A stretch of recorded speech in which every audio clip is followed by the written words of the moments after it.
परोपकार ही जीवन है। सृष्टि के प्रारंभ में जब मनुष्य इस पृथ्वी पर आया तो सर्वप्रथम उसकी जिज्ञासा हुई कि मैं इस दुनिया को देखूं। यह सोचकर वह इस दुनिया को देखने निकल पड़ा। घूमते घूमते सर्वप्रथम उसे जल के दर्शन हुए। वह अपने लहर रूपी पैरों को आगे बढ़ाकर शायद कह रहा था कि हे पत्थरों, पहाड़ों, पेड़ पौधों, तुम सब मेरे मार्ग से हट जाओ, मुझे देर हो रही है।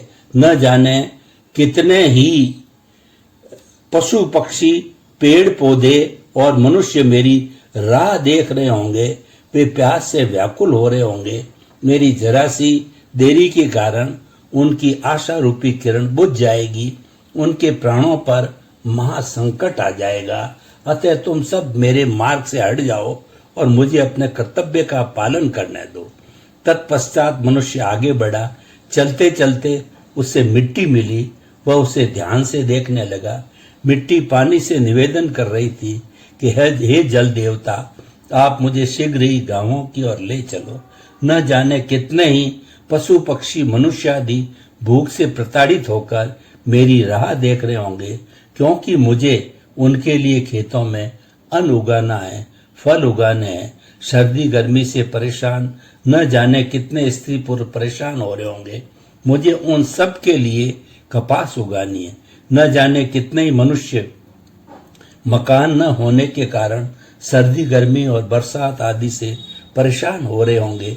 मुझे उनके लिए ईंटें और घर बनाने हैं और भी बहुत सारे काम मुझे करने हैं। अतः आप मुझे शीघ्र ले चलो। इसके बाद मनुष्य और आगे बढ़ा तो उसे किरण के दर्शन हुए। वो बादलों और पहाड़ों से कह रही थी कि तुम सब मेरे मार्ग से हट जाओ। मैं एक क्षण भी लेट नहीं हो सकती। अगर मैं लेट हो गई तो न जाने अंधकार के कारण कितने प्राणी ठोकर खाकर इधर उधर गिर जाएंगे, कांटे झाड़ियों में उलझ जाएंगे और भी बहुत सारी परेशानियां उत्पन्न हो जाएगी। अतः आप सब मुझे जाने दो। इस प्रकार वह जितना भी आगे बढ़ा उसे जो भी मिलता, पेड़ पौधे, हवा, बरसात, पहाड़ आदि सब किसी न किसी कार्य में तथा दूसरों की भलाई में लगे हुए थे। यह सब देखकर मनुष्य ने मन ही मन सोचा कि सृष्टि में यह बड़ी अनोखी बात है कि सब अपने अपने काम और परोपकार में लगे हुए हैं। केवल एक मनुष्य एक ऐसा प्राणी है जो केवल अपने बारे में ही सोचता है, अपना ही स्वार्थ साधता है, वह किसी के काम नहीं आता है। यह सोचकर उसे बड़ा दुख हुआ और उसने उसी क्षण मिट्टी, पानी, हवा और किरण आदि सभी को अपना गुरु मान लिया। उनसे प्रेरणा लेकर वह भी परोपकार के कार्य करने लगा।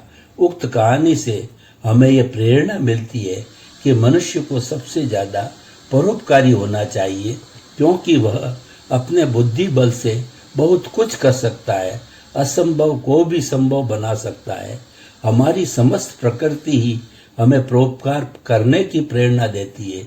इसलिए कहा भी गया है कि वृक्ष परोपकार के लिए फल देते हैं, नदियां परोपकार के लिए बहती है, गायें परोपकार के लिए दूध देती है।